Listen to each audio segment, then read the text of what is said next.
Hello दोस्तों, आप सभी का मेरे चैनल पीसीएस सब में स्वागत है। तो जैसा कि आप लोगों को पता है कि अब दिन बहुत कम रह गया है आपके बीपीएससी शिक्षक भर्ती में। खासकर बीपीएससी प्री के लिए तो तब भी समय है, लेकिन शिक्षक भर्ती के लिए अब 1 महीने से भी कम टाइम है। तो आप लोग अपनी जो तैयारी है उसको और तेज़ कर दीजिए। अब आपको अर्जुन की तरह केवल मछली की आंख दिखाई देनी चाहिए और आपका लक्ष्य जो है इस बार बीपीएससी की जो शिक्षक भर्ती है उसको क्रैक करना है 100%। एक ना एक जिला आपको लेना ही लेना है। तो उसके लिए एकदम से आप लोग तैयार हो जाइए और अपने अस्त्र शस्त्र अभी से एकदम मजबूत कर लीजिए कि वहाँ एग्जाम हॉल में बैठने के बाद आपको इधर उधर भटकना ना पड़े। अब दिन कम रह गया है तो उसको ध्यान में रखते हुए हम लोग जैसा कि इतिहास के क्वेश्चन पहले से ही कर रहे हैं, लेकिन अब दिन कम है तो मैं चाह रहा हूँ कि सारे क्वेश्चंस पेपर आने तक कवर हो जाएं जो एग्जाम के पर्सपेक्टिव से आपके लिए बहुत ज़रूरी है। तो उसी श्रृंखला के तहत हम लोग आज से हिस्ट्री के साथ साथ ज्योग्राफी यानी भूगोल के भी रोज 10 से 15 प्रश्न प्रैक्टिस करते चलेंगे, ताकि जैसे हिस्ट्री और ज्योग्राफी खत्म हो उसके तुरंत बाद हम लोग बिहार स्पेशल और पॉलिटी यानी राज व्यवस्था की लेक्चर सीरीज को शुरू कर दें। और एग्जाम आते आते हम लोग बचे हुए जो टॉपिक्स हैं जैसे अर्थशास्त्र के, बजट के, इकोनॉमिक सर्वे का, इन सब टॉपिक से रिलेटेड जितने क्वेश्चन हो सके उसको कवर कर लें। और जल्द ही 1-2 दिन में आप लोगों की तीसरी लेक्चर सीरीज जो कि करंट लेक्चर सीरीज है, समसामयिक घटनाक्रम के क्वेश्चन जो इंपॉर्टेंट है उसको भी मैं शुरू करने वाला हूँ 1-2 दिन में। मान के चलिए 2-3 दिन में शुरू हो जाएगा। तो आज से डबल सीरीज शुरू हो रही है। आज से रोज 2 वीडियो अपलोड होंगे। एक तो आपका इतिहास का चल ही रहा है क्योंकि इतिहास सबसे ज़्यादा इंपॉर्टेंट है और उससे सबसे ज़्यादा क्वेश्चन आने के चांस है, लेकिन दूसरा जो है भूगोल भी बहुत ही अहम भूमिका निभाएगा आपके, भूगोल और पर्यावरण। तो उसके भी क्वेश्चन हम लोग अब डेली 10-15 प्रैक्टिस करेंगे। तो चलिए देखते हैं आज का भूगोल का प्रश्न और शुरुआत करते हैं भूगोल लेक्चर सीरीज की। तो जय हिंद जय भारत से शुरुआत करते हैं। तो आज का पहला प्रश्न है, हमारे अंतरिक्ष में कितने तारामंडल हैं? How many constellations are present in our space? ठीक, आपके ऑप्शन है 87, 88, 89, 90। तो टोटल जितने कॉन्स्टलेशन है यानी तारामंडल है वो है 88।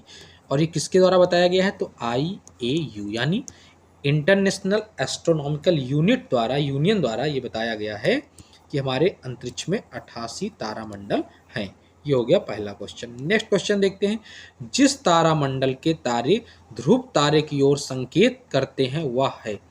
तो पूछ रहा है कौन सा तारामंडल के तारे हैं जो ध्रुव तारे की ओर संकेत करते हैं? आपके ऑप्शन है सप्तऋषि, मृग, वृश्चिक, वृष। तो इसका सही जवाब है सप्तऋषि। 7 तारों का समूह है सप्तऋषि और वो संकेत करता है किसकी ओर? ध्रुव तारे की ओर। ठीक। नेक्स्ट, ग्रह जिसका कोई उपग्रह नहीं है। पूछ रहा है ऐसा कौन सा ग्रह है, ऐसा कौन सा प्लैनेट है जिसका कोई भी नेचुरल सैटेलाइट नहीं है? नेचुरल सैटेलाइट नहीं, उपग्रह मतलब सैटेलाइट, नेचुरल सैटेलाइट नहीं है। आपके ऑप्शन है मंगल, बुध, नेपच्यून, प्लूटो। तो इसका सही जवाब है बुध। तो बुध के पास कोई भी उपग्रह नहीं है। लेकिन अगर ऑप्शन में थोड़ा इसको चेंज कर दूं और प्लूटो को हटा के यहाँ मैं लिख देता हूं शुक्र यानी वीनस। ठीक, शुक्र लिख देता हूं, वीनस ये लिख सकता हूं और ऑप्शन ई दे देता हूं, उपरोक्त में से एक से अधिक, उपरोक्त में से कोई नहीं।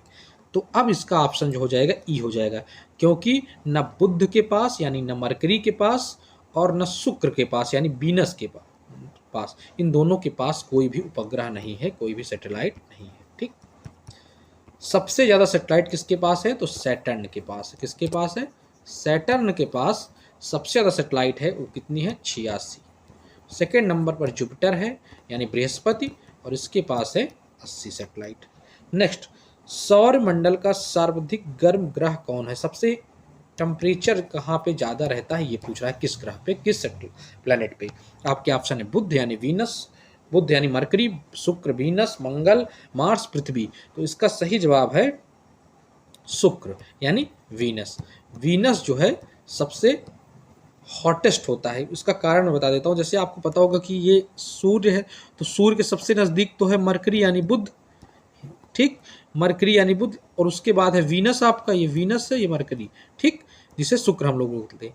तो गर्म तो वास्तविक रूप से पहले मरकरी है तो मरकरी होना चाहिए, लेकिन वीनस क्यों गर्म है? तो इसके कारण, इसके पीछे कारण ये है कि वीनस का सबसे ज़्यादा अल्बिडो जो होता है वो बहुत कम होता है, वीनस का सबसे कम एल्बिडो होता है। एल्बिडो क्या होता है कि कोई सौर की जो लाइट आई, सूर्य की सनलाइट आई, उसको रिफ्लेक्ट करने की क्षमता, तो वीनस के पास रिफ्लेक्ट करने की क्षमता सबसे कम होती है, इसलिए हीट सबसे ज़्यादा ट्रैप हो जाता है वीनस पे। और साथ ही साथ वीनस पे CO2 की मात्रा बहुत अधिक है। क्या है?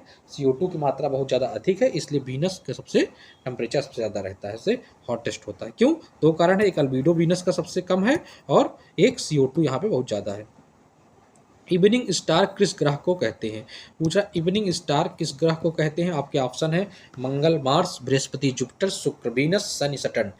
2000 में आया हुआ है, तो इसका सही जवाब है वीनस। वीनस को हम लोग मॉर्निंग स्टार और इवनिंग स्टार दोनों कहते हैं। ठीक, वीनस यानी शुक्र। मैं हिंदी इंग्लिश दोनों बता दे रहा हूँ ताकि किसी भी मीडियम को हो तो आपको दिक्कत ना हो। ठीक, नेक्स्ट क्वेश्चन देखते हैं। एक प्रभावी कोरियोलिस बल किसके कारण होता है? तो एक कोरियोलिस डिफ्लेक्शन जो होता है, कोरियोलिस फोर्स जो होता है, उसके पीछे का कारण पूछा गया है कि उसके कारण क्या होता है। जो एक वर्क करता हुआ कोरियोलिस फोर्स है, उसके पीछे कारण क्या है? तो इसका सही जवाब है पृथ्वी का गुणन। पृथ्वी का गुणन जो है वो सही जवाब है फॉर द एक प्रभावी कोरियोलिस बल के लिए। ठीक, नेक्स्ट, सौर मंडल का सबसे बड़ा ग्रह। ये बहुत बेसिक सा क्वेश्चन है कि सौर मंडल का सबसे बड़ा ग्रह कौन सा है। तो सौर मंडल का सबसे बड़ा ग्रह है, आपके ऑप्शन है पृथ्वी, मंगल, बृहस्पति, शनि। पृथ्वी मतलब अर्थ, मंगल मतलब पता ही होगा मार्स, बृहस्पति मतलब जुपिटर। तो सही जवाब है बृहस्पति यानी जुपिटर। तो मैं आपको सीक्वेंस बता देता हूँ। सबसे बड़ा ग्रह जो है जुपिटर, फिर उसके बाद सैटर्न, फिर उसके बाद यूरेनस, फिर उसके बाद नेपच्यून, फिर उसके बाद अर्थ, फिर उसके बाद वीनस, उसके बाद मार्स और फिर लास्ट में मरकरी। मरकरी यानी बुध। तो सबसे बड़ा जुपिटर बृहस्पति, सबसे छोटा आपको पता होगा मरकरी, सबसे गर्म वीनस। ठीक, अर्थ को क्या बोलते हैं? ब्लू प्लैनेट, या जहाँ पे पानी एग्जिस्ट करता है वो प्लैनेट। यूरेनस को बोलते हैं लाइंग प्लैनेट। नेपच्यून जो है सबसे ठंडा प्लैनेट। सब मैंने जानकारी आपको बता दी इसमें। किस स्थान का मानक समय स्टैंडर्ड टाइम निर्धारित करने का आधार होता है? किसी स्थान का किसी स्थान का मानक समय स्टैंडर्ड टाइम निर्धारित करने का आधार होता है। आपके ऑप्शन है कि मान लीजिए इस प्लेस का अगर हमें स्टैंडर्ड टाइम निर्धारित करना है तो उसके लिए क्या मानक होता है। आपके ऑप्शन है लॉन्गिट्यूड यानी देशांतर रेखा, अक्षांश रेखा यानी लैटिट्यूड, अंतरराष्ट्रीय तिथि रेखा यानी इंटरनेशनल डेट लाइन, प्रधान मध्य रेखा। तो आपके ऑप्शन है ऑप्शन डी। ठीक, कौन सा ऑप्शन हो जाएगा? डी। और ये रेखा कहाँ से पास होती है? ठीक, तो इसका ऑप्शन देख लीजिए आप लोग, इसमें बारे में जान लीजिए। यूनाइटेड किंगडम से पास होती है रेखा, फ्रांस से पास होती है, स्पेन से। ये 3 यूरोपियन कंट्रीज से पास होती है, पहले ये जान लीजिए। 3 यूरोपियन देश हैं, फ्रांस, यूनाइटेड किंगडम और स्पेन। ठीक,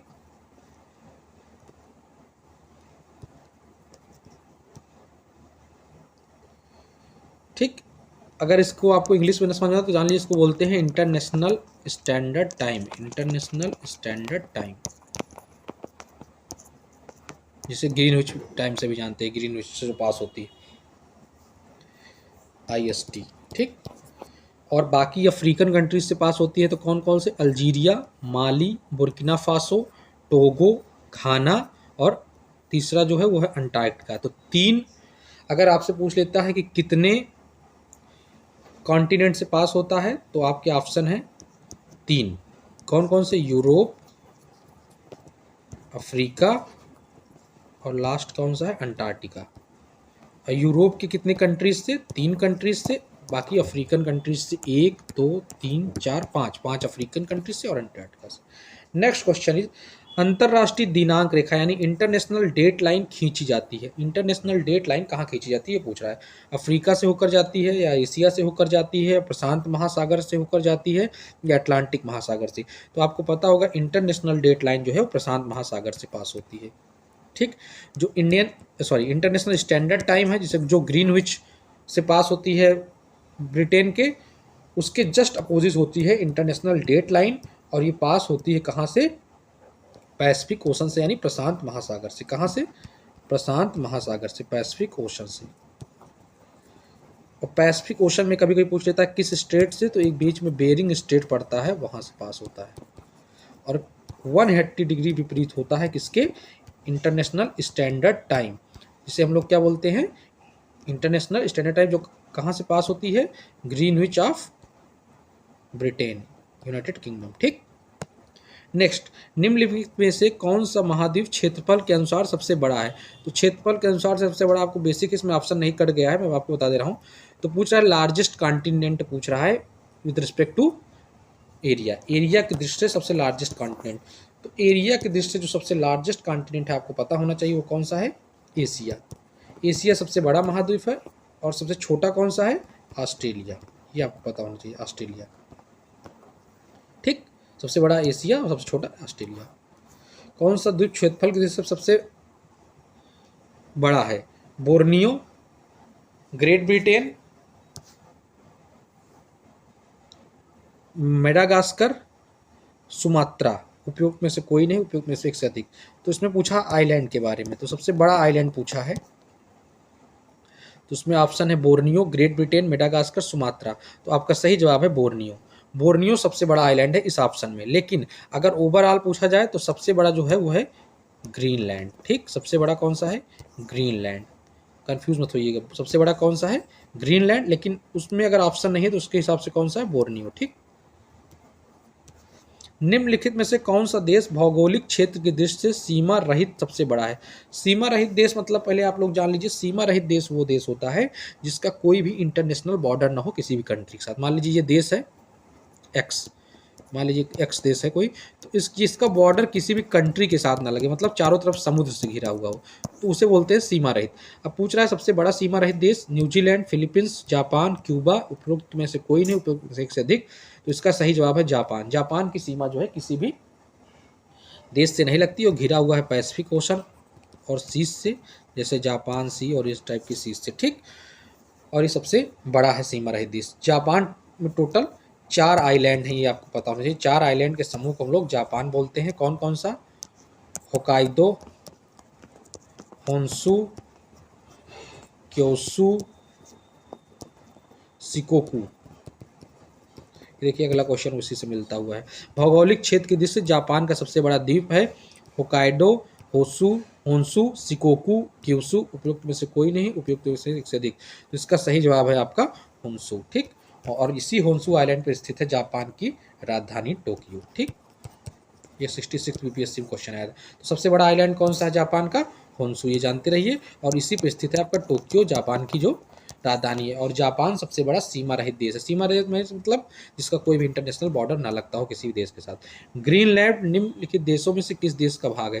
तो ग्रीनलैंड मैंने बताया सबसे बड़ा क्या है, आइलैंड, सबसे बड़ा द्वीप है और ये हिस्सा है डेनमार्क का। ठीक, ठीक, ये देखिए ग्रीनलैंड क्षेत्र विश्व का सब बृहत्तम द्वीप है, लिखा भी है। माउंट एटना है, माउंट एटना के बारे में पूछ रहा है क्या है। तो माउंट एटना आपको पता होगा कि एक वैल्केनिक है, यानी एक ज्वालामुखी है। और कहाँ स्थित है ये, तो ये स्थित है सिलिसिली, इटली में। तो माउंट एटना क्या है, एक ज्वालामुखी है जो स्थित है सिलिसिली में। नेक्स्ट, मौना लोआ उदाहरण है। मौना लोआ सक्रिय ज्वालामुखी, प्रसुप्त ज्वालामुखी, शांत ज्वालामुखी, ज्वालामुखी क्षेत्रों में पठार का। तो सक्रिय मतलब यहाँ एक्टिव वॉल्केनो बोलते हैं, प्रसुप्त मतलब डॉर्मेंट, एक्टिव वॉल्केनो मतलब जिनका एरप्शन लगातार हो रहा हो, डॉर्मेंट जो बहुत दिनों से एरप्ट ना हुए हैं लेकिन चांसेस है कि फ्यूचर में हो जाएं, शांत जिनका एरप्शन लगभग बहुत दिनों से नहीं हुआ और फ्यूचर में चांसेस है कि एरप्ट नहीं होंगे। तो सही जवाब है मौना लोआ कैसा है, एक सक्रिय है, यानी एक्टिव वॉल्केनो है। और कहाँ स्थित है, तो ये हवाई आइलैंड अमेरिका में, संयुक्त राष्ट्र अमेरिका में स्थित है। ठीक, तो आज के लिए इतना ही रखते हैं फर्स्ट डे के लिए ज्योग्राफी से। तो अब आगे कल से क्वेश्चन थोड़ा बढ़ाएंगे और लगभग 20 मिनट का वीडियो होगा इसका, 20 मिनट का इतिहास का, और 1-2 दिन में हम लोग करंट अफेयर भी शुरू कर रहे हैं। तो प्लीज़ अगर वीडियो पसंद आए तो लाइक कर लीजिएगा, चैनल को सब्सक्राइब कर लीजिएगा और शेयर हो सके तो वो भी कर दीजिएगा। मिलते हैं अगले वीडियो में। जय हिंद, जय भारत।